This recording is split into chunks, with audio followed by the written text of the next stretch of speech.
Hello. Good morning, everybody. Good morning, Good sir. morning. Good morning, sir. Morning. So let's start our class. We are discussing about a relationship analysis. And in the last class, we had discussed one technique due to Karl-Pearson correlation analysis. So we learned that how, given a bivariate population, bivariate data, we can find a relationship between the two variables. So bivariate data usually given in terms of two attributes. Okay, so we have learned about how we can find the correlation between the two attributes. Now, the usefulness of this relationship analysis, I think I shall discuss it once we can study the different techniques for that. We have learned only one technique. Today, let us learn another technique. This is due to Charles Spearman correlation analysis. Alternatively, this technique is also popularly termed as rank correlation analysis. Why the name is so, the alternate name is so, we will be able to understand it. Now, first of all, the Karl-Pearson correlation analysis is applicable to data if they are of numerical type. Because for that data, calculation of mean, calculation of standard deviations are involved. So mean and standard deviation calculations are possible only the attribute values are of numerical type. On the other hand, this Charles Spearman correlation analysis is applicable to other type of data. They are called ordinal type of data. You can recall what is the ordinal type, like size of the t-shirts, right? It is actually expressed in terms of ordinal variable X, XL, XXL, S, L, S, M. These kind of symbols are used. Their literals look like, but an ordering is right possible among these values. Now, in fact, the Charles Spearman correlation coefficient is also equally applicable to both ordinal as well as numerical type data. Now let's see what exactly the concept it is there. First of all, let us see why this correlation analysis is also called rank correlation analysis. It is called rank because whatever the value of an attributes, right? What are the values of an attributes are possible, they can be expressed in terms of rank of the values. What is the meaning of that? Now here, let us consider an example. So height. Height is characterized with 5 different values. They are all of type ordinal. Very small height, we denote it as Vs. Height is small, denoted as S. Height is low, it is denoted as L. Tall, it is T. Very tall, it is Vt. Now here, all the values can be expressed in terms of their rank values. Usually the concept is that the highest value should be considered as a rank 1, the lowest value can be considered as rank 2, and so on. Second lowest is rank 2 and so on. So here, for example, Vt is 1, T is 2, L is 3, S is 4, Vs is 5, and we can we can do this ranking because ordering is there. Ordering means Vt is larger than T, T is larger than L, L is larger than S, S is larger than Vs. It is like that kind of ordering, right? It is that ordering is actually implicit ordering, we can say. Now again, you see, for example, the marks obtained by student, say 50 students marks. We can make them ranking, is not it? So highest marks obtained by the student can be considered as the rank 1 marks and rank 2 marks for the next highest, and the lowest marks obtained by the student is the lowest rank. So you can understand that ordering type of data, ordinal data, can be easily expressed in terms of some numerical values like the rank of the variable values.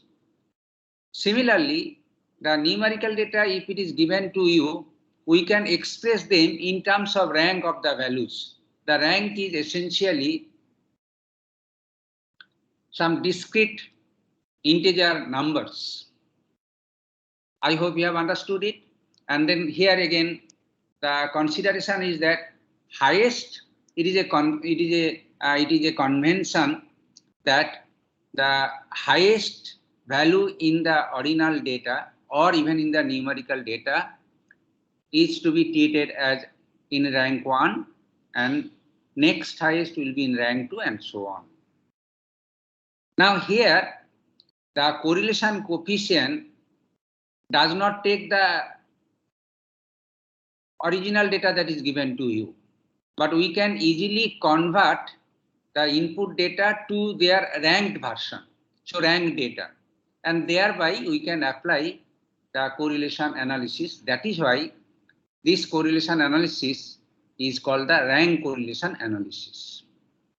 So you can understand that, okay, the data needs to be pre-processed. So pre-processing involves converting the data into their rank values. And then those rank values will be used to find or measure the strength of the relationship, that is the correlation coefficient. Now here is the formula due to Charles Spearman, how we can calculate the correlation coefficient. Here it is denoted as RS to differentiate from R star. We usually use R star to denote the correlation coefficient due to Charles Pearson correlation analysis. Here RS is used to denote the correlation coefficient measured according to Charles Spearman correlation analysis. Now, this is a very simple formula. Again, I don't want to discuss how this formula is derived. Okay, in very old book, you can find the derivation of this formula. In any modern book, they have used the final result. And okay, we don't require how this formula is derived. But anyway, so credit goes to Charles Spearman, who derived this formula. Let us assume that this is the formula. Now, in this formula, you see at the right hand side only two parameters are involved. N actually is the total number of records that is given to you in your correlation analysis.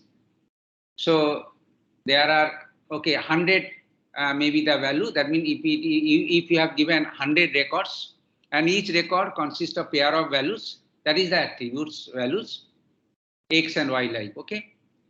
And Di, or each I is equals to 1 to N, denotes the difference between the ranks of ith pair of observation. Right? Now let us consider one example so that we can understand this concept better. And in this regard, I just want to mention one more thing. All the correlation analysis that we are discussing, I told once that they are non-parametric tests. And in contrast, the parametric test, as we have already learned, that they are used to accept a hypothesis or reject a hypothesis. That is hypothesis testing. Actually, non-parametric tests also useful in hypothesis testing. Now, so it is actually a statistical method in true sense. This is also a statistical method, and here in this context of correlation analysis, the hypothesis actually says that if there exists any relationship or there is no relationship. So null hypothesis means there exists a relationship, and alternative hypothesis that there is no relationship exists among the two attributes. And the standard convention again, so far this non-parametric based hypothesis testing is that initially it assumes the null hypothesis is false. That means it is not true. And then our objective is to prove that whether it is not true or true. So initially it is the assumption that it is not true. Okay, that means there is no relationship among the two attributes for which the data is given to you. Now let us consider one example so that you can understand this concept far better.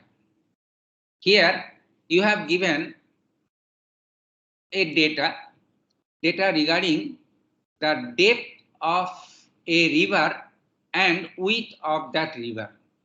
So it is the depth and width of the rivers are recorded. It is actually a geological data, we can say, from the geologist. We have collected 10 data, it is given. Now, here what is the hypothesis?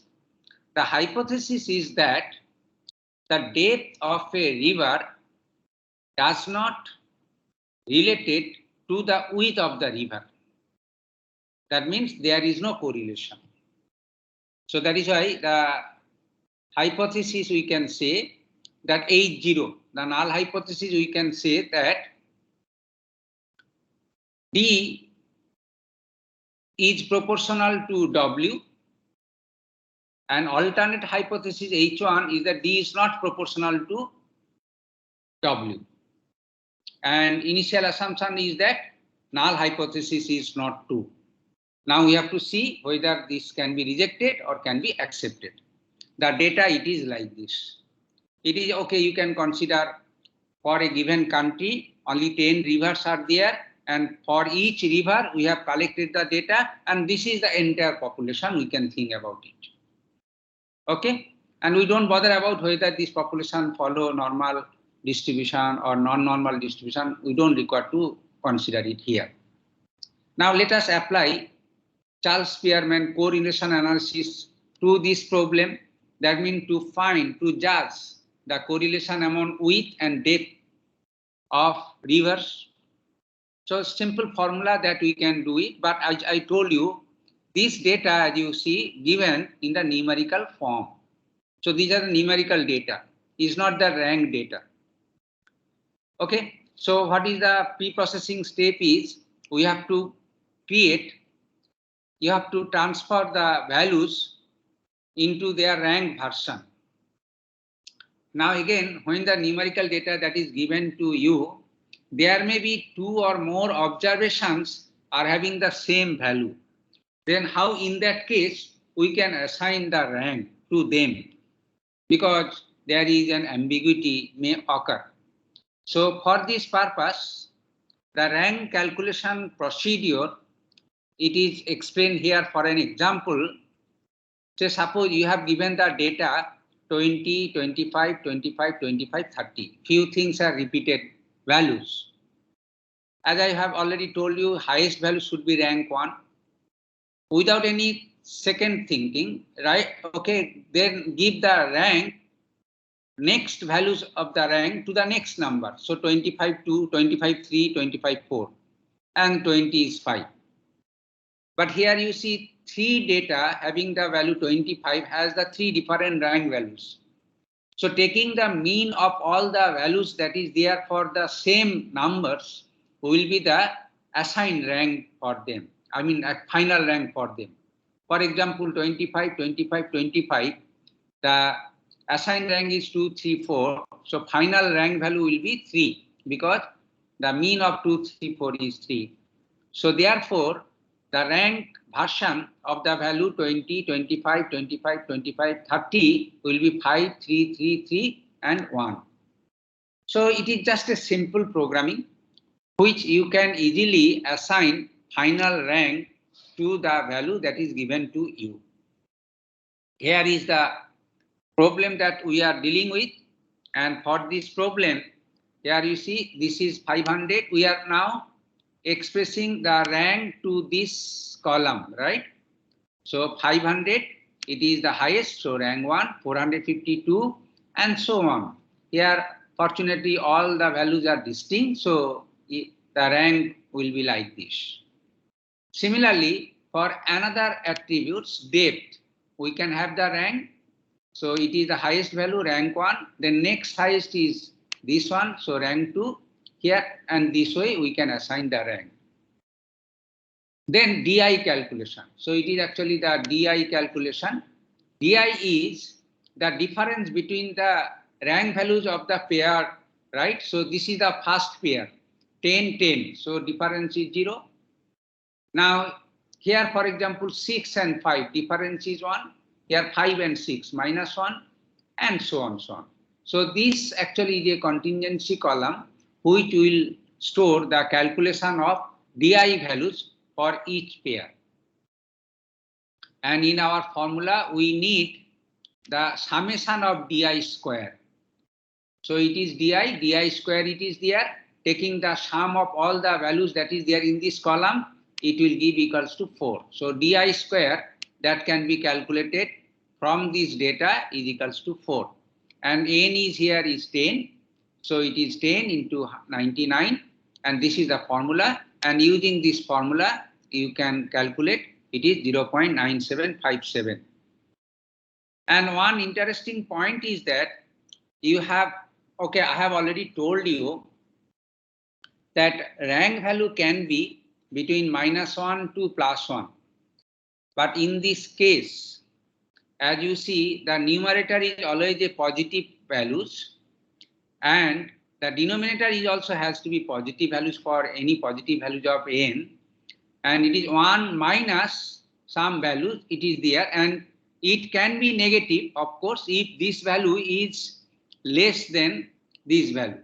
Otherwise, it is positive. So it is here, it is like positive. Okay, it can be negative, depends on, right? It can be negative if it is higher than these values actually there. But anyway, most of the cases, right, it is observed that the RS value always 1 to 0, both inclusive. So 1 means it is highly correlated, 0 means no correlation. Okay, and that is the, okay, because it is actually negative or positive, it does not distinguish this way. That is what point I want. Anyway, so let's see, this is the correlation coefficient according to Charles Spearman correlation analysis. Now again, you can, okay, as we have done for the Charles-Pearson correlation significance test, here also we have to do the significance test. But this significance test usually follow one significance chart that is provided by Charles Spearman itself. So significance test is very simple here, and this is the chart that the Charles Spearman proposed. Here in this chart, let us look at the chart very carefully. So it is along this direction, it is the degree of freedom. So it is called the DF, degree of freedom is along the x-axis, right? And along the y-axis, it is the value from 0 to 1,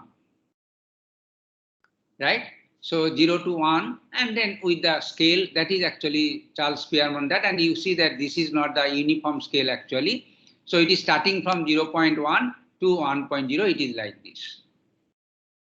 And then for different, as you know, for any significance test, there is a level of significance is required.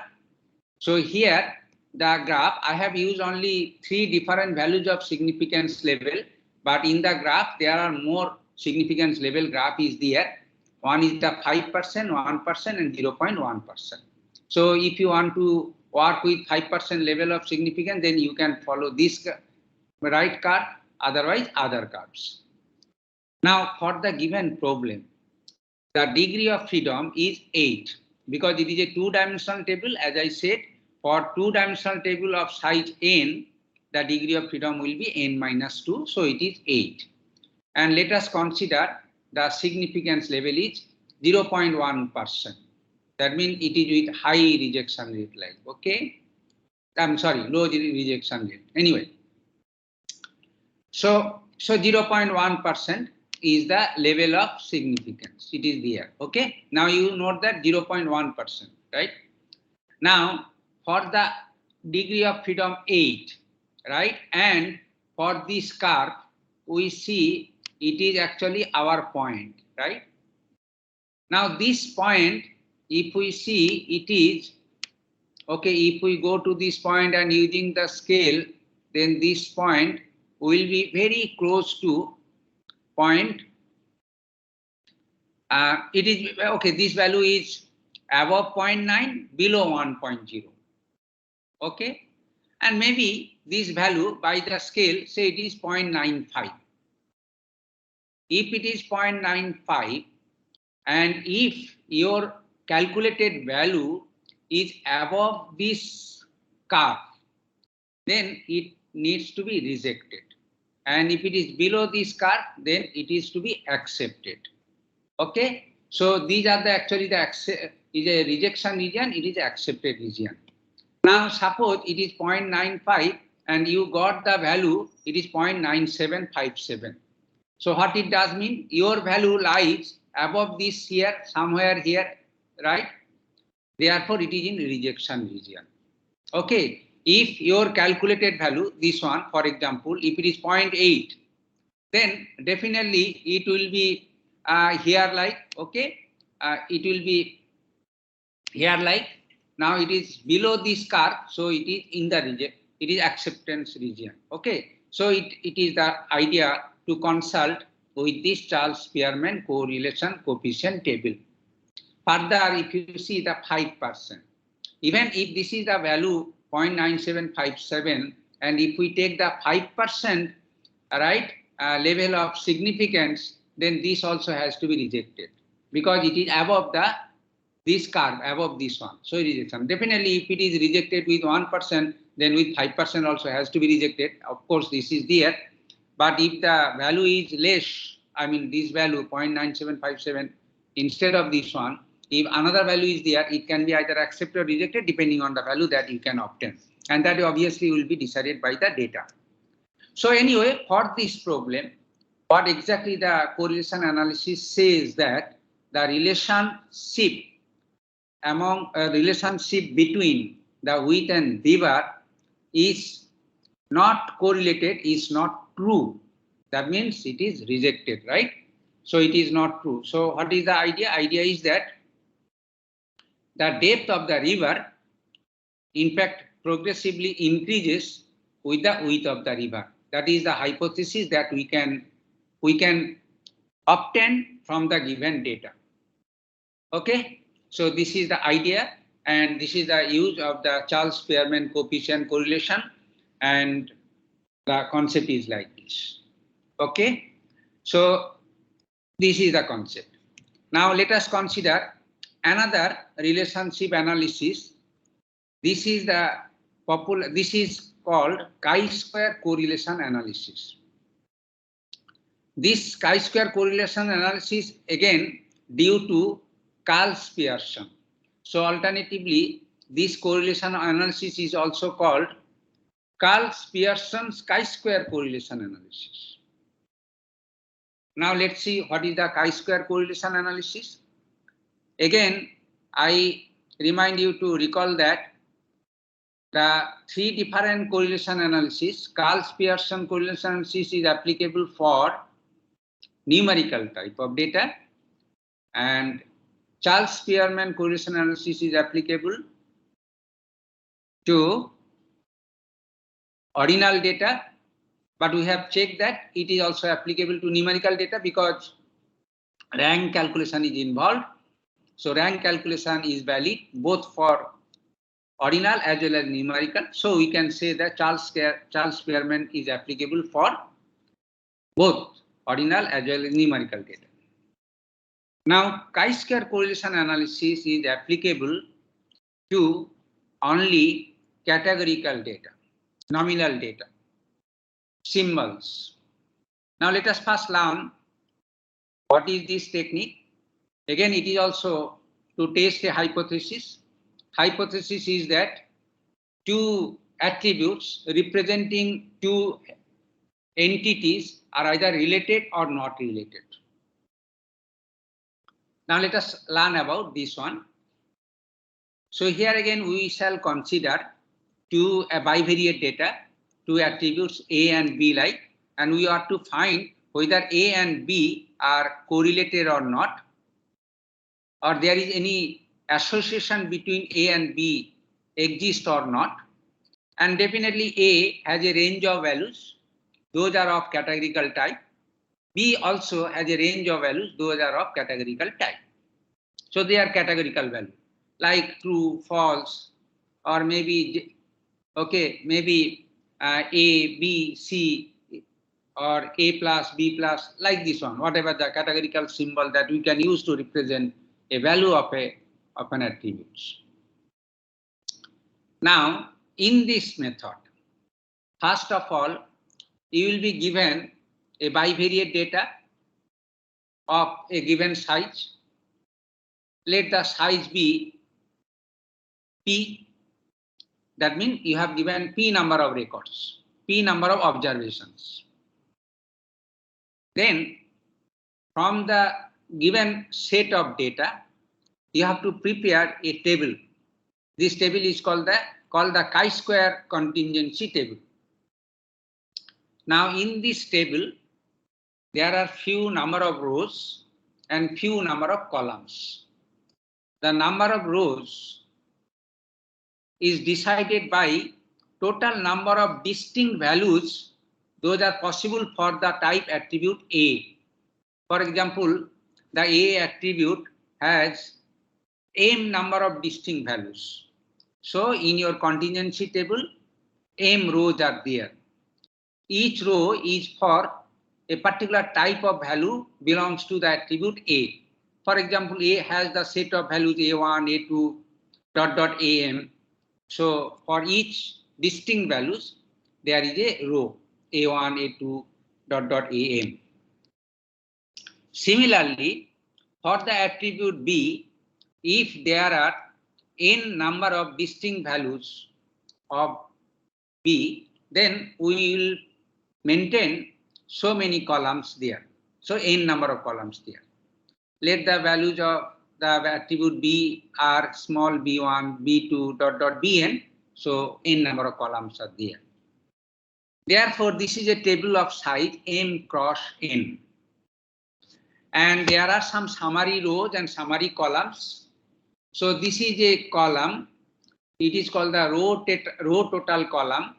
This will include total number of entries, those are there in all cells in this row.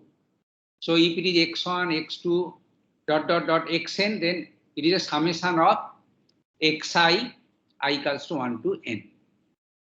So for each row, we can find row total. Similarly, for each column, we can find column total. That means if it is y1, y2, ym, so this is summation of yi, I equals to 1 to m. So for each column, therefore, we shall be able to have column total. So it is a column total. Now you take either all row total or all column total, it will give you the grand total. That is the total number of entries are there. Now again, I am telling you what is the entry it is there. Say suppose this AIBJ. So the table that is given to you, I mean data set that is given to you, you check how many observations are there for which the attribute has the value A equals to AI and attribute B has the value BJ. That means how many observations you can have for which the first component is AI and second component is BJ. If it is 0, then there is no observation. And if it is say alpha, then alpha number of observations are there. So this will be stored in this entry. So here it is alpha 1, alpha 2, dot dot up to alpha n, means that there are AI B1, alpha 1, AI B2, alpha 2, AI Bn, alpha n, and altogether total this one number of entries for which the first component is AI and second component is any of the values of B, this one. So this actually signifies the row total. Okay. So this contingency table can be easily managed or maintained or computed given the data set to you. This is very simple. It is not a big job, writing a very simple program and finding a match and then counting, increasing the count, and then that's all. So this is the contingency table that is required to calculate the chi-square value, that is called the chi-square correlation coefficient. Now there is also another more thing it is there. The entry that just now I have told you, this is called observed frequency. So entry into observed frequency I have already narrated to you, and this way it can be. So for any ith row and any jth column, this observed frequency, it is called the OIJ. In addition to this observed frequency, there is another entry also need to be stored in this table. So OIJ, it is fine. In addition to OIJ, there is another entry. It is called the EIJ. EIJ. Now this EIJ, it is called expected frequency. So each cell in this contingency table contains two values, OIJ and EIJ. Now let us see what is the EIJ calculation. EIJ, as I told you, expected frequency. Now expected frequency is very simple. For example, for this ith row and jth column entry cell, we have the row total AIA and column total BJ. So what is the EIJ? AI into BJ divided by the total number of records that is given to you n. So EIJ is equals to AI into BJ divided by n. So this computation also just very straightforward, you can get it. Now I hope OIJ and EIJ is not a big issue for you.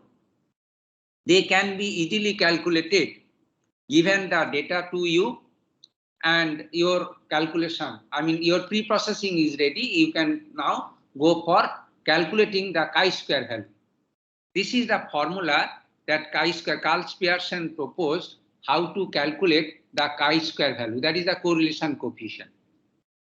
Now here for all I equals to 1 to m and j equals to 1 to n, OIJ minus EIJ whole square divided by EIJ. That means for each entry taking the value from there, we shall be able to calculate, and taking the summation of this, and then chi-square value can be calculated.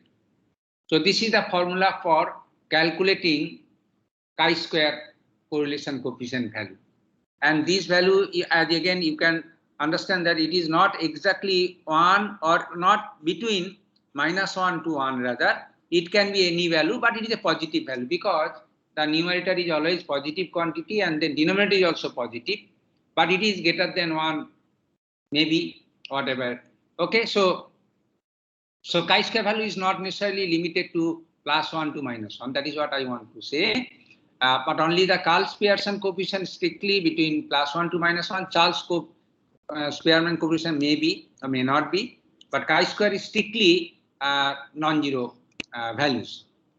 Now here, what is the test? So far the chi-square analysis, actually it is called the chi-square test. I mean according to this Carl Spearman chi-square correlation analysis. Here test is that you have given the two entity attributes A and B, and to find the correlation between the two attributes, So chi-square test initially assumes that A and B are not correlated. They are independent. There is no association.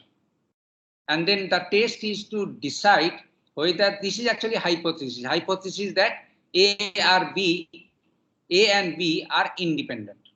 Now we have to test this hypothesis. That means we have to either accept it. That means if we accept, then A and B are independent, no relation. If we reject it, then we can say that A and B are related. They are dependent each other.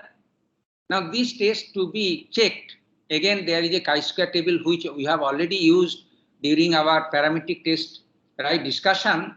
So it is actually to be tested with the level of significance value and degree of freedom. Now in this case, the degree of freedom is decided by the size of the contingency table, not that n-2 value as we have done in case of Pearson's or correlation, Charles Spearman correlation analysis.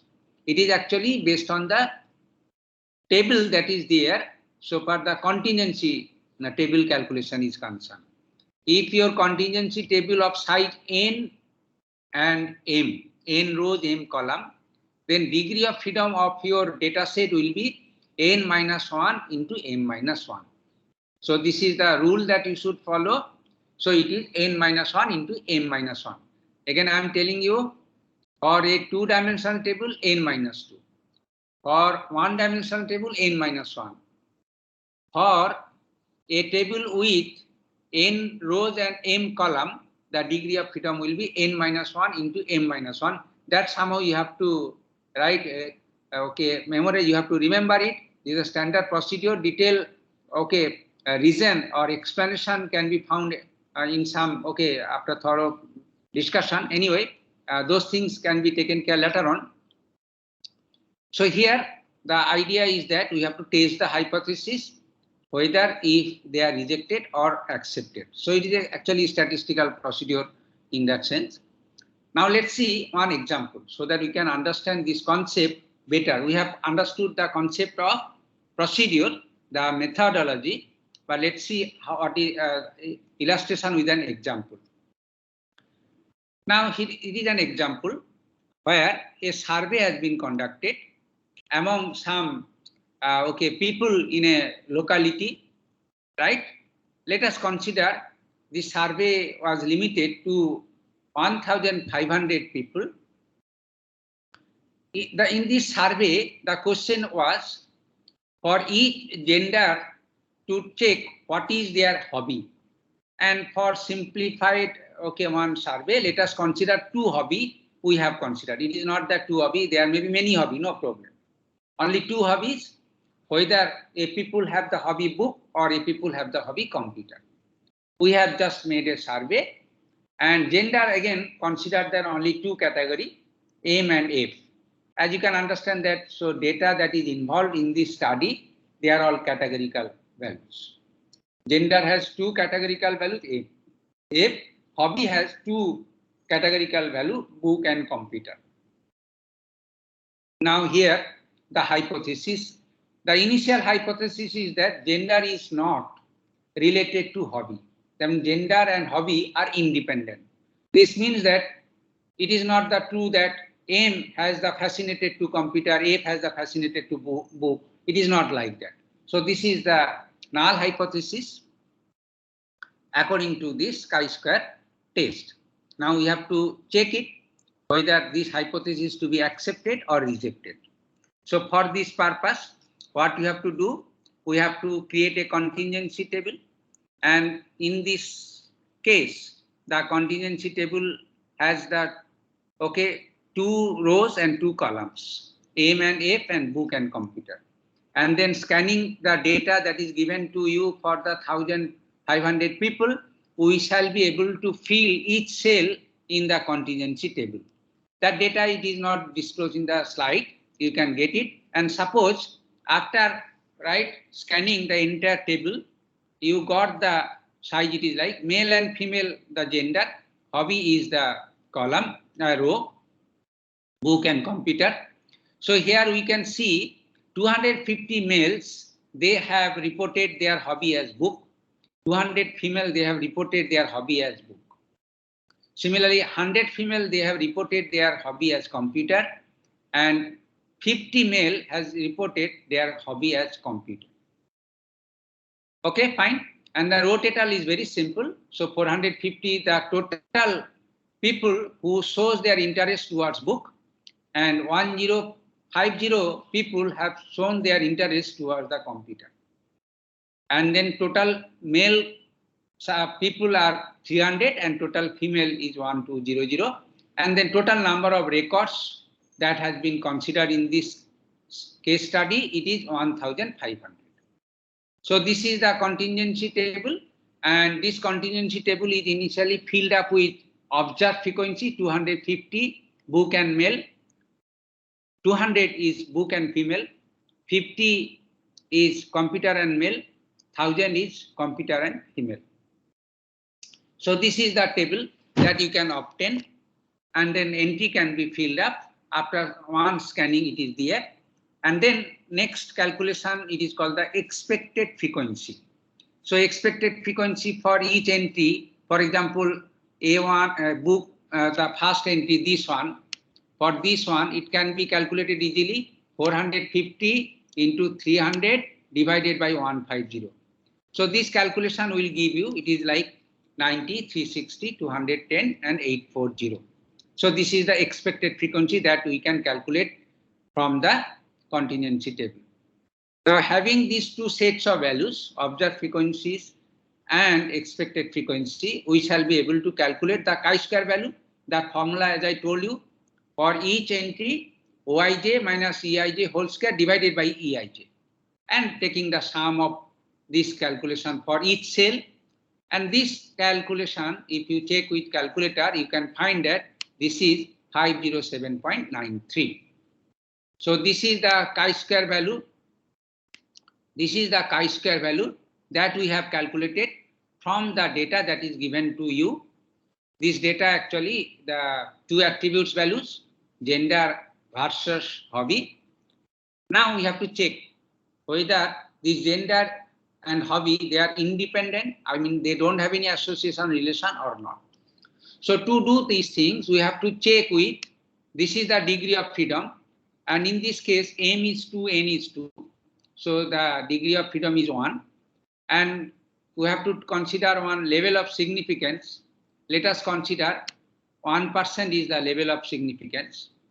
Again, the chi-square table, you know how to check it for the degree of freedom, and then for level of significance, the chi-square value can be obtained from the table. This is the boundary, rejection boundary, and it is so the 10.828.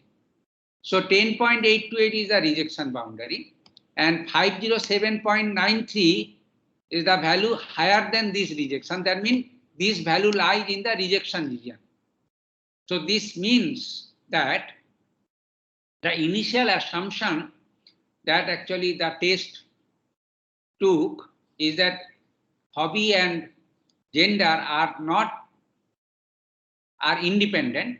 It is not true. That means rejected. So this alternatively can be told like this: gender and hobby are dependent to each other. That means there is a strong correlation. For the given survey says that the gender and hobby is a strong correlation. So strong correlation means this is related. So gender and hobby, they are related. It is not that irrelevant or redundant like. Okay, so this is the chi-square test, and there are many problems that you can solve, and it's interesting. Okay, it's very interesting to solve many problems also. For your practice, I have given another problem. You know, many accident occurs, and for all the accident cases that happen in a certain period, it is observed and it is required to check whether this accident due to the driver's handedness or not. That means the right hand driver, they can make more accident than the left hand driver or vice versa.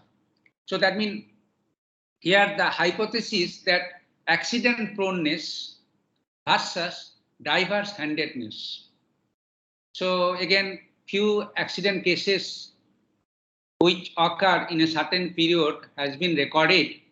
Let the size of the sample be 175, and then for each accident cases, you have checked that whether driver is the left-handed driver or right-handed driver.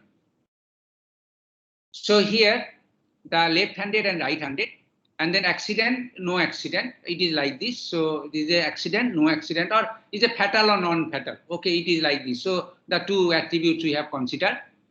And these are the record that, okay, consulting the record, we can get, and these are the observed frequency.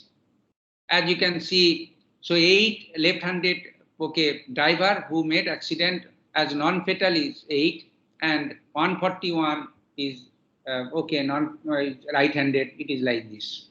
And total number of drivers who made accident is left-handed is 11, right-handed is 164. And total number of record 175. Total non-fatal cases is 149, total fatal is 26. It is actually the record that we can get it. So initial hypothesis is that this accident proneness is independent of the driver handedness. And we have to test this hypothesis with this 0.1% level of significance. So from this table, we can easily calculate the expected frequency values for each cell and thereby chi-square value. So this will give you some chi-square result, and then that is the test value. And then you have to check this test value whether it is in accepted region or it is in a rejection region.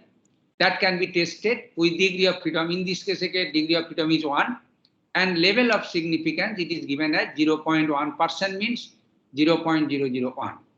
And again, you consult the chi-square table and you can get it, the region boundary, and then you can take the final decision that whether it is independent or not. Okay, so you can check yourselves and you can find your right conclusion thereby. So this is the chi-square test, and we have discussed 3 different methods of correlation analysis. I'm telling you, the idea of this correlation analysis is immense, huge, and one very important application is in the field of dimensionality reduction, right? Actually, in any machine learning technique, you have to deal with data. They are called training data, test data. Usually, your training data or test data are high dimensional data. What is the high dimensional data? The number of features are very large. The number of features means number of attributes to define a record. That means number of columns are very large. Now, as you know, if the number of columns increases, all machine learning techniques takes huge time. So there is a need to reduce the number of dimension. Now, how we can reduce the number of dimension? Actually, if we find, say, 2 attributes, I mean 2 columns, say X and Y, if they are correlated, then keep any one, because the presence of the 2 columns actually have the same effect as the presence of 1 column only. So if we find 2 or more columns are correlated, then keep only 1 column and then remove the other columns. So this way you can reduce number of dimensions. So this, okay, so here again we are removing because they are independent or not independent. If they are independent, that means there is no correlation, that means they should be there. If they are dependent or correlated, then only one's presence is enough. So this is the concept, and it is used on very, okay, it is a dimensional reduction is a very, okay, popular step that needs to be followed in any calculation in machine learning. It will improve the timing, right, timing complexity or timing, right, require time to classify data as well as accuracy also. Because more columns, more dimension, little bit confusing to the classifier. So the less features, better to conclude a class level. So that is why it is there. Anyway, we shall discuss this concept in details when we will discuss the concept of learning and then machine learning in general, and then we will be able to follow it. Now let us consider another approach to relationship, right, measurement. It is called regression analysis. I told you there are two methods to measure the relationship: regression analysis and correlation analysis. We have understood the correlation analysis.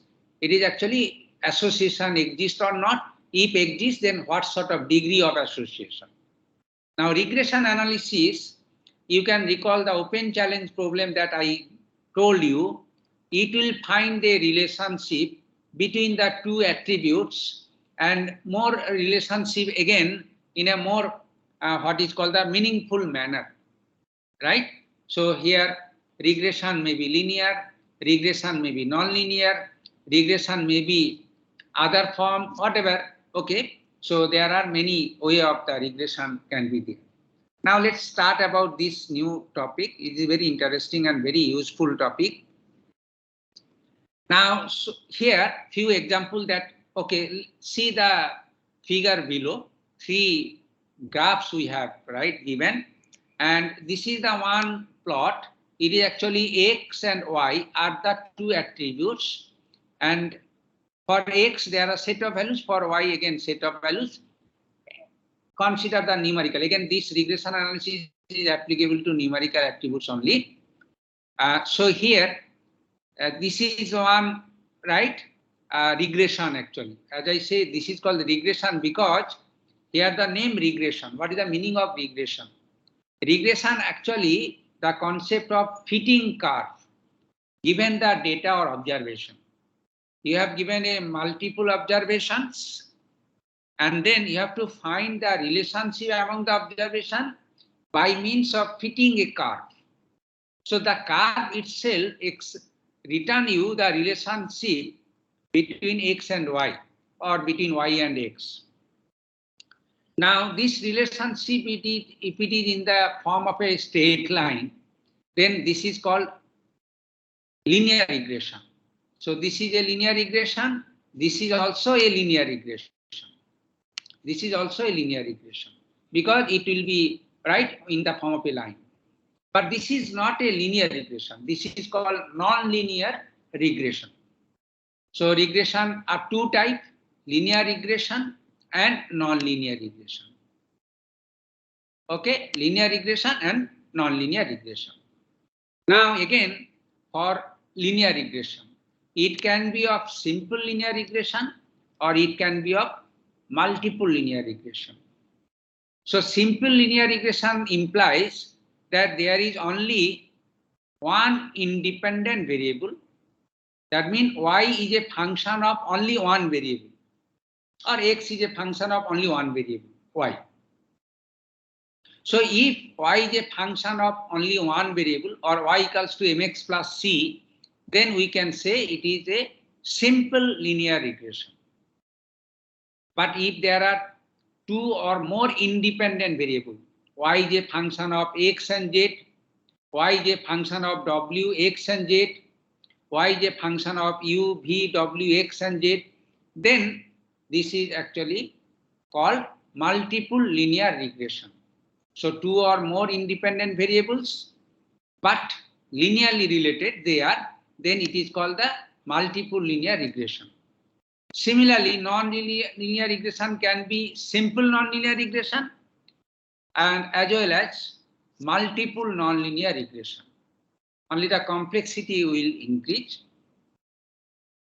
It is like that. Now, here what is actually the objective to be learned? Our objective to be learned is that given a pair of observation, set of observations, okay, if it is simple linear regression, then bivariate. If it is multiple linear regression, then multivariate data given to you. Whether linear or non-linear, bivariate, or multivariate, that will decide whether it is simple linear or simple nonlinear, multiple linear or multiple nonlinear.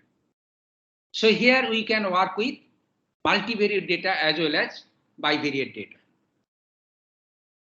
Now, our objective to learn is that given a data set, how we can find the relationship between independent and dependent variables. So this is the objective, and this objective is called regression analysis. Now let's see what is the concept of regression analysis. Few terminologies are very relevant to mention here. Dependent variable, for example y, is called response. Independent variable, for example x, is called regressor. And then relationship between response and regressor is, if it is linear, then we can say y is equals to alpha plus beta x, where alpha is a constant, beta is another constant, both are all numerical values. X is, as I said, it is independent variable, and y is the dependent variable. Y is the response and x is the regressor. Now, what is the problem actually? The problem is that given a set of observations, n number of pairs of records, right? Then you can find the equation representing the relationship between response y and regressor x are in fact infinite. This is because you can draw infinite number of lines with the different slope and the different intercepts passing through the observed records. So out of this infinite number of lines, our objective is to choose the optimum lines. What is the meaning of optimum lines? Optimum lines is that line which is maximum closest to all points. Here the problem is that what should be the value alpha and beta which actually represents a particular optimum line. Because if the alpha and beta are different values, then it will represent different lines. So out of infinite number of lines, our objective is to find the base lines corresponding to the maximum right touchings for all points, and thereby the optimum values of alpha and beta. So this is essentially an search problem that search for the optimum values of points. Now let's see how we can get the optimum values of alpha and beta. That is actually our objective. Now here I just mention one picture that you can see.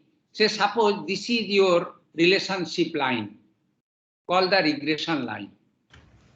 Now for each observation x1, y1, y2, I can take the perpendicular distance from this point on the line, right?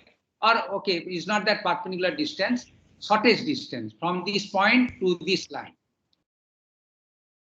Okay, and it is actually okay. So it is this distance. I should not say that this is the distance. Okay, don't take it right. Okay, it is not that shortest distance, also not that perpendicular distance.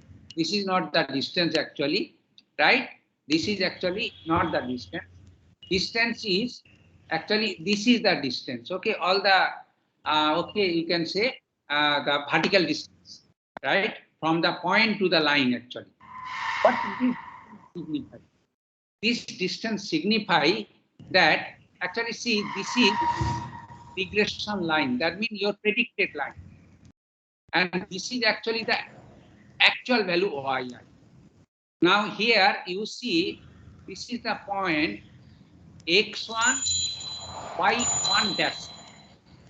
The y1 dash is the predicted value for a given of x1.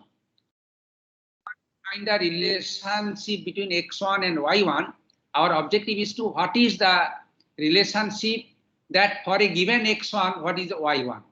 If it is exactly same, then y1, right, this will be 0. This distance will be 0. So our objective is that how all these distance measures is very close or very near to 0, right? And this is why this measurement called the epsilon 1. This measurement is called the epsilon 1. So for each observation, we can find epsilon 1, epsilon 2, epsilon 3, and summing up all the errors values will give the total error values. But here you see some error, if you take this magnitude or this magnitude, it may be positive and negative, but only taking the positive magnitude of the value can be the total error calculation. Or taking the square of all the error values and then sum of all the square of error values will be the total error that corresponding to this line. So if there are infinite number of lines are possible, then infinite number of errors are possible. And out of these all errors, and that line we have to choose which has the smallest error count, and that is actually the concept. So here we have to decide the line which has the error variance is minimum or it is exactly 0. And to do these things, we have to find the right value of alpha and beta. This alpha and beta called the regressor coefficient. Right? We assume that all the point that is given to you, they are most fitted with linear regression line or regression line, state line. So we are first discussing about simple linear regression. That means regression with only one independent variable, and that is to a state line. So let's see how we can calculate it. So here you have set of data that is given to you, and for this set of data you have to obtain your predicted line. That means this is your prediction line. That means you are predicting that A and B your regression coefficient. That means A should be as close to alpha, B should be as close to beta. If this is actually the true regression line. True regression line means this is the regression line which has the minimum error, the lowest error. Okay, and it is actually your assumed prediction line that we have to assume, and then for which A and B needs to be calculated so that A and B very close to alpha and beta. This is the problem, right? So what exactly you can do is you can assume yi, but according to your formula A plus bx, and this is the yi. For each record you can have yi, x1, y1, x2, y2, similarly xi, yi. So this yi, and then for each observation we can calculate ei, that is called the residual error. That means it is actually error. So this is called residual error, and this residual error, n number of error point can be calculated for n observation that is given to you. Okay, so this is the residual error for your assumed line or assumed regression line. Okay, now this actually can be more expressed, as I told you, ui can be positive, negative value because it can be positive, negative also. So taking the sum of square of error, that is why it is called the residual sum of square. So it's a sum of ei square value actually, and this is more simplified way we can express this one, because it is yi for the ith point values yi, a minus bx1, it is actually your according to your regression prediction, and the difference between the two and whole square, it is actually the ei, and then taking the square for all I equals to 1 to n, it will give you the sum of square error. That is very important, SSC. Now what is our objective? Our objective is to find A and B so that this SSC will be minimum. So as you know, this is actually in the form of differentiation, right? So taking the first order derivatives with respect to the unknown, here two unknown A and B. So if we take the first order derivatives with respect to A as well as the first order derivatives with respect to B, Here y and x are the known value. A and B are unknown to be decided. That is why. So it is actually the first order derivative with respect to A and then first order derivatives with respect to B. And then taking the first order derivation is simply a differentiation form. And this is another with respect to B, we can find these two expressions. And you know, for optimum value, the first order differentiation with respect to the unknown should be equals to 0. So this will be equals to 0, this will be equals to 0. This is the condition for minimum values of SSP. This is the condition for minimum values of SSC. So this is the condition for minimum or optimum values of SSC. Now here we have two equations. So making this equals to 0 and making this equals to 0, right? Making this equals to 0, we shall get two equations, right? Two equations with two unknown A and B. And here is the equations. After simplification, you can find these are the two equations that we can find after taking the first order derivative. Now you see this is actually constant because all yi values known to us, we can obtain the sum of all yi values and these are sum of all xi values, so constant. N is also constant, total number of record that is given. So A plus B is equals to this one. Similarly, this is also constant, this is also constant, and this is also constant, right? So A plus B, this one. So two equations with two unknown, and they can be easily solved using simple, right, equation solving, linear equation solving, which will give you the final result of A and B, and that is actually expressed in a very nice manner. You can follow any book. After detailed calculation, if you use your notebook, take pen and write paper, you can calculate this one. So these are the A and B. What is called? They are the parameters or the model values A and B, representing what is the relationship between the two attributes X and Y. And this is an example of simple linear regression analysis, right? So you are able to calculate from a set of points, which is the baseline, which touches all the points as close as possible, and for which the model y equals to A plus bx, right? And this is the model that you can, and then the relationship between the two things. Now here, you don't think that the value of AB that you have calculated, that means it giving a curve which fitted all the points are not that with zero errors. Zero errors are very ideal cases. Zero errors if only possible if all points are such that they lie strictly on a line. But it is very, it is rare case that all points should be lying on a straight line only. So it is a special case, of course. Now here error. So here actually you have to, the model that you have obtained, that is y equals to A plus bx, that how good model you have obtained. There is also, this is need to be tested.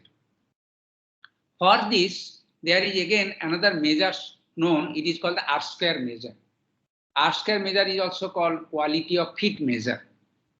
This R-square is also called coefficient of determination. Coefficient of determination is used to measure the variability of the fitted model or how good model it is. If R square is equals to 1, this is the highest value, then we can say that it is the best model that we can build. If R square equals to 0, then we can say that this is the worst model that we can have. So now let's see how R square can be calculated from the data set that you have and then based on your model, of course. Now this is SSC. As usual, we can obtain. SSC means it is the yi for all observed values and this y is the predicted value, right? According to your model. And then taking the square, this is the SSC. As I said, it is unlikely to be 0. It is non-zero actually, but it's a positive quantity. So this measurement is called variability due to error or error variance. This is the error variance. Now here another is that you take the mean of all the observed values, and then it is actually another variance, yi minus y bar square. It is also the the variance of all the data that is given, right? It is a variance actually. So this is called the SST. This SST is called total corrected sum of squares. Now the R square expression, it takes this form 1 minus SSC by SST. If SSC equals to 0, that means if there is no error, then R square equals to 1. That is the maximum value that is possible. And the lowest value it is possible when SSC and SST is equals to each other. Then in that case, it is 0. So here R square is 1 means it's very good fit, and R square equals to 0, very poor fit. So for given data, you can easily calculate it. You can easily calculate the value of R square for the predicted model, and you can better judge the model how fit perfect or how fit worst with the given data, and the relationship, how strong relationship is and how weak relationship is. Now, here is a question. The question is that you have predicted a model assuming that your data fit with the linear curve. That means straight line.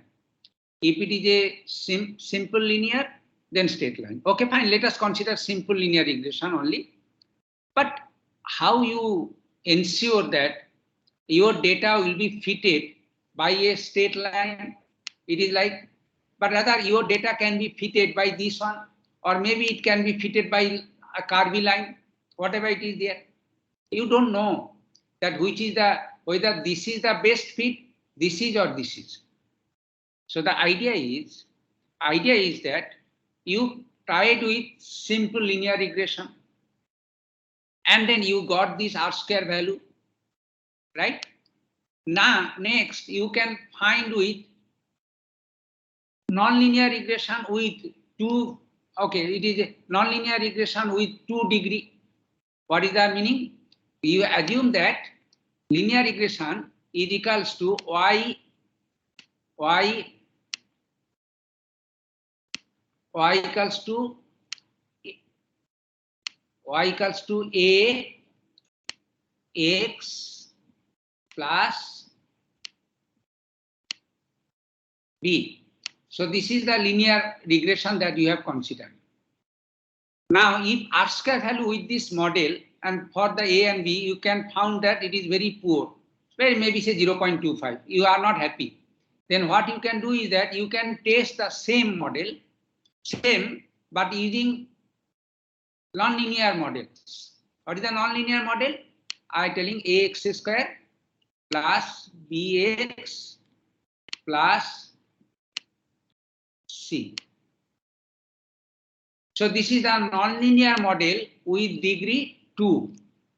Again, R square value will be obtained. And now this R square value, if we found that it is better than the R, right, R model with simple linear model, then you can take this one. But you may not be happy with that. What you can do that, let us consider. So this is the first one, this is the second one, third one is like this one. So we can write again degree 3, right? Degree 3 square cx plus t. So it is another high order nonlinear t degree, right? Now, so this is actually the, and you can stop there when you can find a good R square. So this is on usefulness of R square measure, quality of fit measure, and you have to repeat it for the different, right? Now here again problem is that whether the same procedure which we have followed for linear regression can be extended to non-linear regression. My answer is definitely yes, but I will tell you how my answer is yes. But before going to that, first let us consider, here we have considered simple linear regression. Next, let us consider it is linear regression, but with two independent variables. So it is called the multiple linear regression. Okay, so multiple linear regression model, as we have already simple linear model, the same, only the number of constant will increase. That's all. That is called the model parameter will increase. In case of simple linear regression, model parameter up to this one. But if it contains another independent variable x2, then will be another, or if it is there another, and so on. So this equation will little bit takes larger form, or rather we can take with more number of model parameters that will be decided by total number of how many independent variables are there. So if k number of independent variables are there, total number of model parameter that needs to be calculated or predicted is k plus 1. So this is actually your regression line that we can write. It is actually there. So it is like this. So simple linear regression model, it is actually in a 2D. So it is straight line, right? Multiple linear regression model, it is actually, for example, 3D. It is actually the linear regressor. Regressor is actually a plane. Regressor is actually a plane, equation of a plane, because this is the equation of a plane. Okay, because it is actually a plane in a multidimensional or in a hyperspace. A plane is used to differentiate the two walls, like two sides actually. That is one. Okay, a line can be used to divide a space into two regions. A plane is required to divide a space in 3D, a region, 3D regions like this one. Okay, now, so idea is like this. It is similar idea, but only with more number of model parameters. Here k plus 1 number of model parameters. If k independent variables are there, among which we are to find the relationship among the dependent and independent variables. Now let's see procedure. It's a good thing that the same procedure which we have followed for simple linear regression is equally applicable to this multiple regression as well. So again, a procedure is, first we have to calculate SSE that can be given to you. Here the data that is given you in terms of more than 2 columns, k columns, like. So from each data, that is actually a record with so many values are there. Yi is the final value, right? And this is actually a record or a data, right? And there are n number of records that is given there. And condition is that n should be greater than k. Otherwise, you will not be able to solve this problem. That is that the number of observation should be greater than number of independent variables that needs to be taken care. Okay, so if these are the values are given there, and if we assume that this is our prediction, that means model prediction, and then we shall be able to calculate SSE, that is the sum of square error. That is actually this one, right? It can be the same formula. This method that we are discussing, this is known as least square methods. So for the linear regression analysis is concerned. Now this SSE will help you to calculate the model parameters called the regression coefficient. And again, order, because here k plus 1 number of model parameters are unknown. So we have to take first order derivatives for each unknown. And it is like this. And then taking simplified all this one, you will be able to get k plus 1 number of equations. So B0, B1 to Pk, k plus 1 number. So this is a system of equations, system of linear equations. And this system of linear equations can be solved using any numerical methods. If you use MATLAB, there is a method already there. This can be expressed in the matrix form, right? So matrix form means it is A, right? X, this is, right, in the matrix form AX is equals to B. where this actually constant B is a column matrix. A, all the coefficients, that means all the unknowns, and X is x1 to xk. So here A is a matrix, X is the variable matrix, A is called the coefficient matrix, B is called the constant matrix. And there are already tools available in Python as well as in MATLAB, where you can input A and B, right, to calculate the unknown of this A, and then we can get it. So this A matrix can be calculated. It is straightforward. There are many methods are available which you can use to this one. And this A matrix, actually the A matrix means B0, B1, B2, dot, dot, Bk, right? Essentially the model parameters. The unknown is solved, and therefore you can find the multiple linear regression, right? And then you can calculate R square based on these model parameter models, and then you can check it whether it is improved value or not. So problem is very straightforward. Many methods or like these are there. You just know what exactly you have to do it, and you will be able to do that. So input is here a multivariate table with multiple number of columns, and then you have to find the model, that is a regression model, and then regression model gives the relationship between dependent and then one and more independent variables, and then this is actually the model representing the relationship among the different attributes that is given in your table, and that is a multiple linear regression. Now let us come to the discussion of non-linear regression. Again, consider simple non-linear regression. As I told you, linear regression, the degree is 1 of all the variables, but in case of non-linear regression, degree will be more than 1. Now this is an equation, is a non-linear equation with degree R, because highest degree is R. So this is the true, what is called the regression, and this is the regression that we have to predict, and where B0 are the prediction for beta 0, B1 the prediction for beta 1. Now here B0, B1, B2 should be calculated so that error, that is a residual error, is minimum. Same problem actually, so far the linear regression analysis concern equally applicable here. Here also we can apply the least square method. But the problem here, that is a degree 2 is there. What is the tricks actually? The tricks is that we can convert this expression into a linear expression. This is a non-linear expression, right?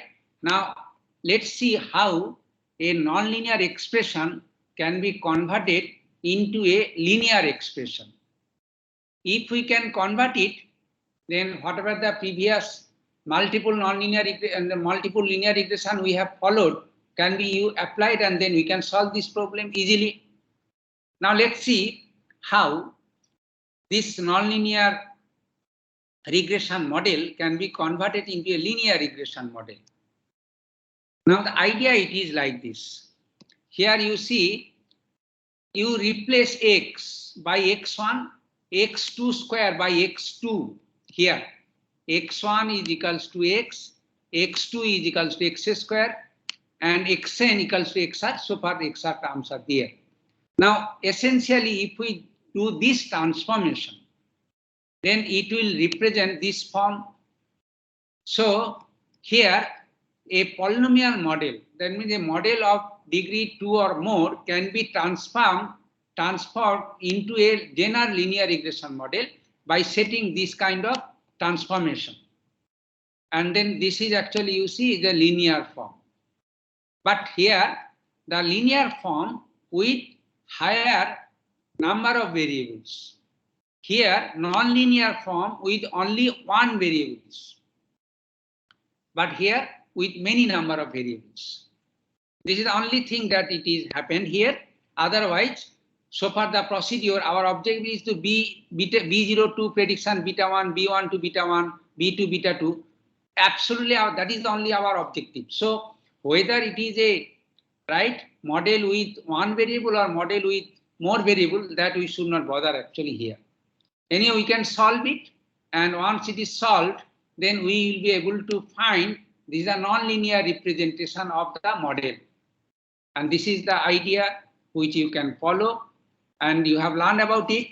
The same idea can be extended if we want to solve the problem for multiple variables. Non-linear regression problem with multiple. Similar, only the number of variables after polynomial transformation will be very high. Otherwise, it is the same thing. You can check it theoretically. You can do it experimentally with some examples, with some data set. Absolutely, it is not an issue. Usually, practice problem, we give the student as a practice problem for further practice, or hands-on using programming, a test and all those things. But it is actually beyond the scope that we cannot provide the programming aspects of this lab. So it is the concept. You have learned about regression analysis and how the regression method can help you to find the relationship between or among two or more variables, and that gives you a fundamental, a very important edge in your data analytics activities, that relationship analysis. Many problems which I gave earlier as a simple example can be casted into this form. You can say line I told you, different lines I draw you, all those lines can be drawn where we have to decide which is the dependent variable, which is the independent variable, and that's all. You'll be able to find whether salaries varies with ages. Here salaries is the dependent variable, ages are the independent variable. Find the regression curve, that is the relationship between salaries and ages. And you can solve this problem, you can find the relationship, and you can solve many decision-making problems. Now there is another important concept which is called auto-regression analysis. Now the data that we have dealt with, they are called ordinary data. The data are standalone data. Data corresponding to a different experiment. But there are some data, even one experiment, but a series of data that is available, right? Just like a rainfall data or weather prediction data or dollar fluctuation data, all those things data. There are series of data will be given to you. From this series of data, we have to find a relationship from other data if there is any. Now this type of data, it is called series data, or more popularly they are called time series data. Now here also we have to find a relation analysis, but this is called auto-regression analysis. Why the name is so, we will be able to learn it. Now let us first learn about what do you mean by the time series data. This is a figure you see here. For the different years, starting from 1960 to 2050, how the rate fluctuation, commodity rate or GDP or these kind of things are fluctuated across the different years are plotted here. Actually, here you data see stored in a continuous curve. This is possible only for 1960. Actually, if you see the data from these to this, actually you can say 365 days data are stored here, but for picture I have stored it like this one. So here at the sample rate, so it is actually day-wise data, but you can understand 1960 to 2005, every 5 years interval, so 365 into 5, these kind of intervals are here.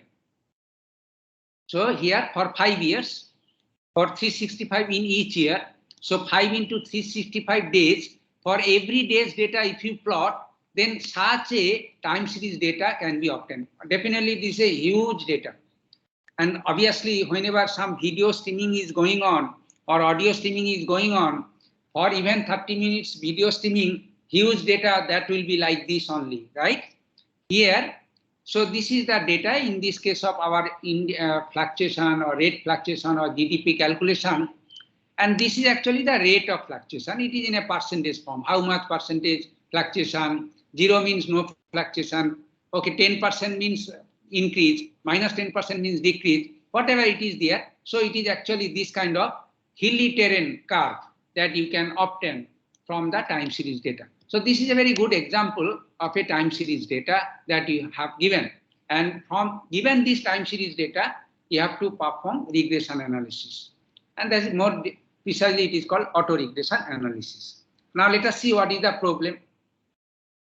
The application here, for example, GDP fluctuation rate.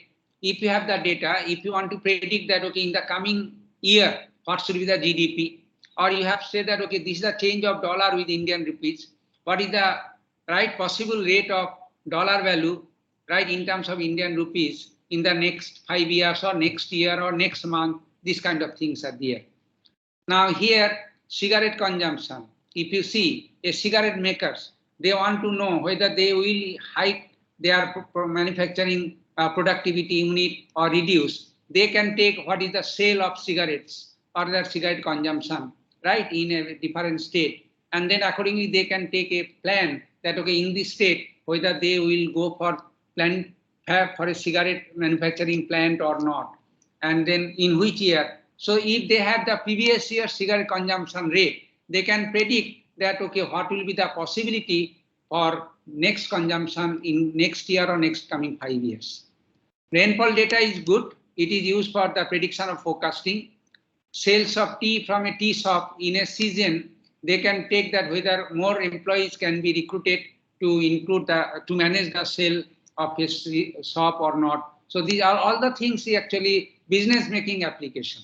So time series data is useful to do so many, to solve so many problems in different real life applications actually.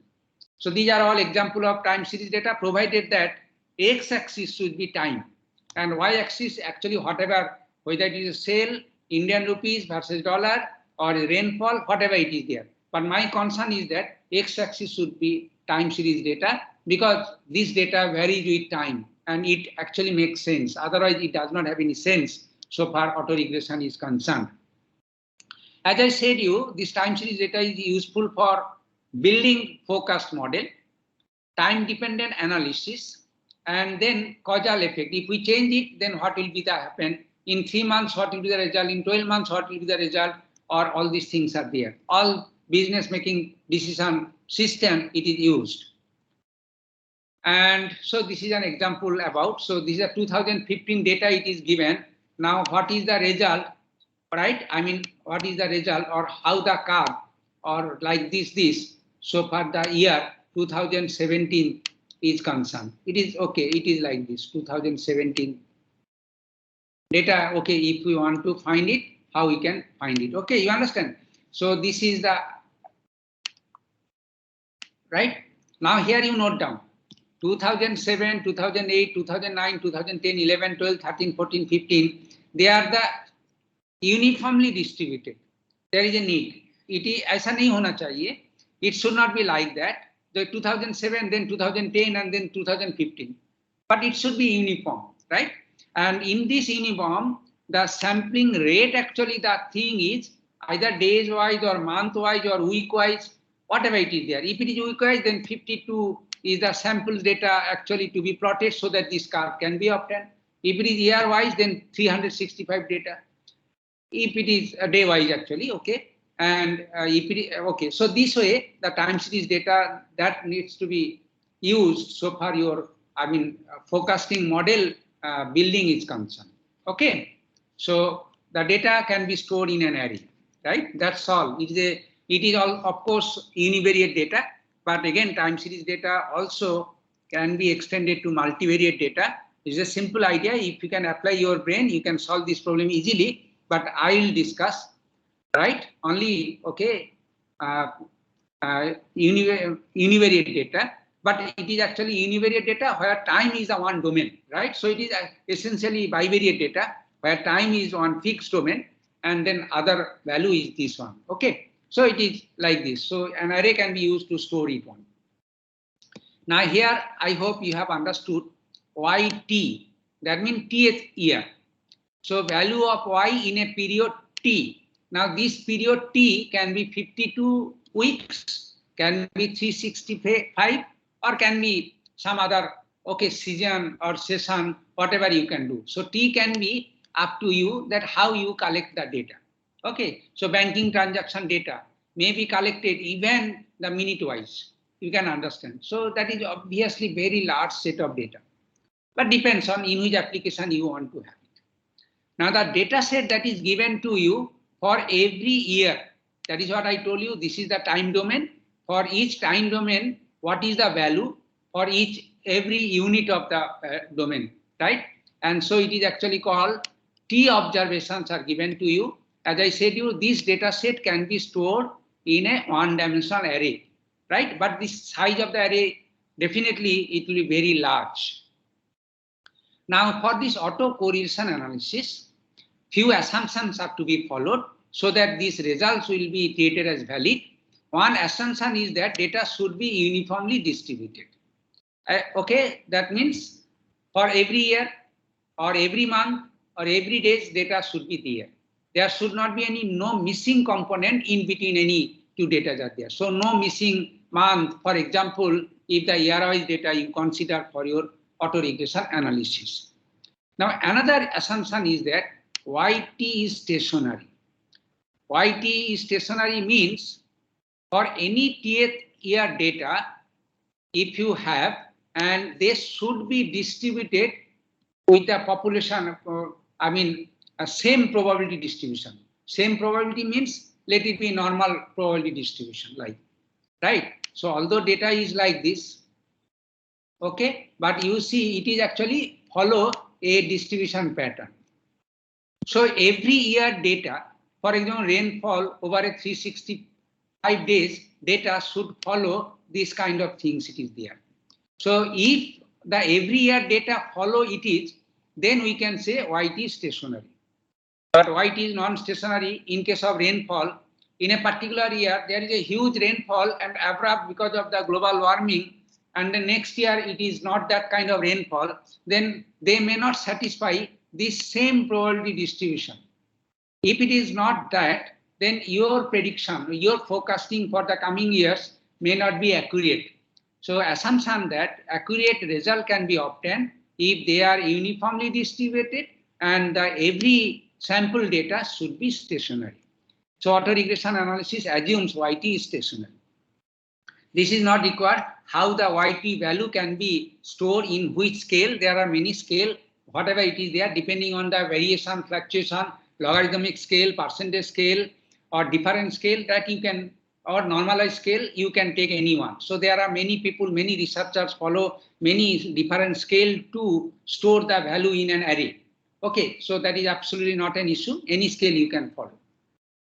Now here, let us see how we can perform autocorrelation coefficient, autocorrelation analysis. For this, we need few definitions to be followed. First of all, sample covariance. You already know what exactly the covariance calculation. This is the formula for calculating covariance. I have already discussed the formula of covariance formula. So here, so it is actually the formula for covariance, where xi is the ith component values and mu x is the value of the mean value of all the values there. So if x is an attribute and y is another attribute, then the covariance between the two attributes can be calculated using this formula, where n is the total size of the values for each attribute. So this is the formula for a covariance. And you know, if this is the covariance, then degree of, this is actually Karl Pearson correlation coefficient actually. If we divide covariance by sigma x, sigma y.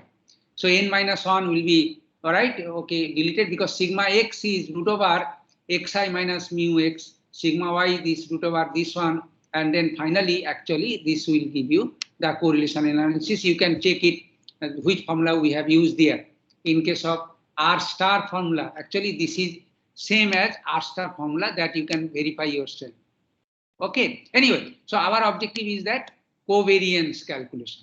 Now, once having the covariance calculation, we will be able to define jth autocorrelation coefficient. Now, let's see. This is actually called the jth autocorrelation coefficient. It is denoted by rho j, or we usually rho j or rj, whatever you can. Many books follow rj. Now here we can find covariance between any two years data or any 2 times data, yt and yt minus j. Then it is actually the covariance yt minus ytj. The 365 days data, this is also 365 days data. We can find mean, we can find variance, and then accordingly covariance can be easily calculated. And this is also the formula that rho is a square root of sigma yt and sigma yt minus j. That also can be obtained from the yt minus j data. This also can be obtained from yt data. Okay, and then rho j can be easily calculated from the 2 years time series data. You will be able to calculate it.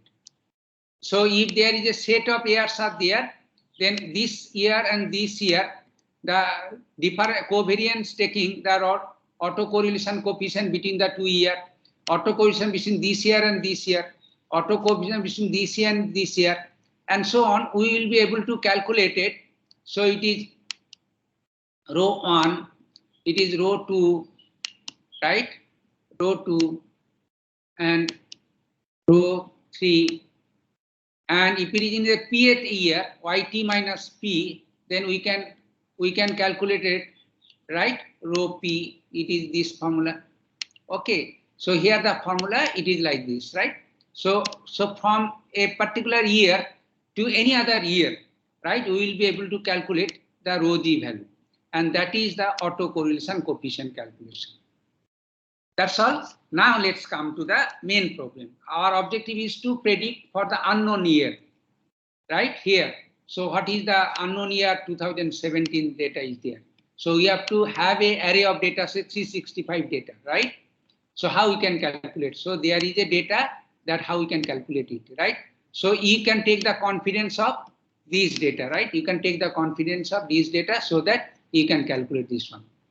Now here for rho 1, say it is 0.84, that can be calculated. Similarly, we can calculate rho 2, rho 3 using this data, right? For this one, right? For each data, we can calculate it, right? So different. Now all these rho 1 values ultimately will be the effective value for calculating for unknown, what is called the years data. So there actually depends on how many years you want to take into account, and that is called order of correlation. So if you only want to take the only previous year's data to predict the next year data, then it is called the AR1 or auto regression analysis of order 1. If you take the pth year, take the p number of years, previous years, and then taking, okay, this p number of years to take the prediction of the unknown years or coming next years, then it is called auto regression analysis of order p. So here yt is regressed against t minus 1, t minus 2, dot t minus p. Now let us discuss, because ARP, auto regression analysis of pth order, and how we can do it. Here the pth auto regression model for any year's data, right? It is in a sampling form. Again, you can have the 365 component, then only the variable will be increased, that's all. So here for any year data, right, if you want to predict, so it is the formula, this one, right? Beta 0, it is the same as, I'm considering again linear regression model for this. If it is not linear, non-linear auto regression also can be extended, or even the multiple variable also can be considered, as I said already. Anyway, I'm discussing only simple multiple nonlinear regression, whatever. So it is Y2, the pth year can be predicted in terms of, this is the beta 0, the predicted model parameters. Beta 1 is the model parameters. And if you take the pth order, so p previous orders to be considered, so p different parameter that needs to be considered. and using this one, this model can be obtained. So this is the model form. Now our objective is that how this beta 0, beta 1, beta 2, dot dot beta p can be calculated. So beta p plus 1 number model parameters are to be solved to find it. In many regression analysis, auto regression analysis, beta 0 can be considered as 0, or it can be decided empirically a constant value. So usually we don't have to consider this beta 0, but only p number of beta model parameter needs to be calculated. And here epsilon t, as I said, it is actually noise, because your time series data, as you hear, there may be many noise involved. So how this noise can be modeled? So there is a noise, that noise can be based on some Gaussian distribution or normal distribution. So model can be again this one. Otherwise this, okay, if you see the noise free data, then it can be considered 0. So yt summation I equals to 1 to p beta I yt minus 1 actually is your model that needs to be predicted. For this purpose, there is a detailed method, but I just want to follow the least square method, which is very popular. Many methods, of course, many methods are there. ARIMA methods are there.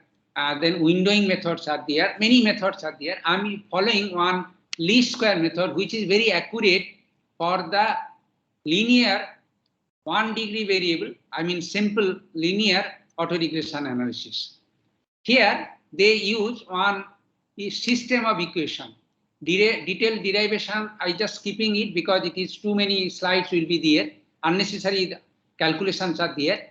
This equation finally give you a system of equation. So this is one what is called the coefficient matrix A, and this is called the our unknown matrix B, and this is actually right R matrix is a constant matrix. Okay, so A cross B is equals to R. So it is essentially a system of linear equations. Now in this system of linear equations, so here the different coefficient matrix, it is you see in a cyclic order. One, it is actually row 1, row 2, it is just I replace the row. Actually I have copied from some books, so it is R there, but it is row according to our convention. So these are the row values. R value or row values, they are synonymous. So 1, row 1, row 2, row 3, row 4, dot dot row p minus 1. And in a cyclic order, so R1, 1, R2 this way, and then it is finally Rp minus 1, Rp2 this one. Now this is a typical equation proposed by Euler-Ocker, and they told that this is the simplified form based on the least square method. And these are the unknown parameter, model parameter that we have to calculate it. And this is actually row 1, right? Row 2, all those things are there, which are known from the data that is given to you. All these values, row 1 to row p, whatever the coefficient it is here, but in a different order, it is already known. And that can be calculated using this formula, as I told you, jth order autocorrelation coefficients. And using this one, we shall be able to predict the yt given that t1, t minus 1, t minus 2 up to t minus p8, right, data into this one. Here beta 0 usually chosen as 0, as I said you, because it is the standard practice that is there. So this is the autocorrelation analysis for the time series data. But autocorrelation analysis, you know, is okay. If the advanced study is too much materials are there, and usually advanced studies nowadays we use deep learning or other advanced machine learning techniques to solve. But this is very old model, but still it is also useful because if you have the resource constant, right, then you can consider this model to be developed. But even your time, your resource permit, high performance, right, and then huge number of data needs to be processed. Obviously, auto regression analysis involves very large set of data to be processed, right, and then definitely huge memory. But so for memory constant application, these Euler-Ocker equations to build a model, the pth order, right, auto regression model is highly successful, and you can check it. Anyway, all those things are very interesting if you can do some hands-on with programming exposure. But I'm sorry that this is not possible in this course. Really, we are going through very bad situation where we are learning halfway, right? Without any practice, without any practical exposure, without any lab.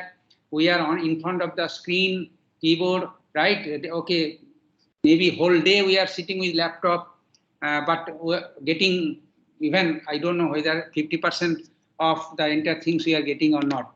There is no face-to-face discussion, no interaction, really very bad situation that we are going through. But anyway, what we can do, right? First of all, our life is very important, right? No parent wants to lose the life of their children. We also don't want to lose our life because my family depends on me. So many things are there, right? So many things are there. Anyway, so okay, fine. I have discussed few important things so far. The relationship analysis is concerned. Next topic, I will discuss machine learning aspect in details. So if you have any question, I'll give you a tutorial problem and some few objective type question based on the discussion related to this topic. And you can go through this tutorial problem and try to solve if time permits, right? Otherwise, you can keep all those problems with you whenever you learn much in a, right, in a detailed manner, you can follow it. Yes, any question if you have, I love to take questions and then answer. Sir? Yes, please. Excuse me, sir. Sure. Sir, I have one question. Sure. Slide 15, sir. Slide 15. Sure. I'm going, right? I'm just stopping my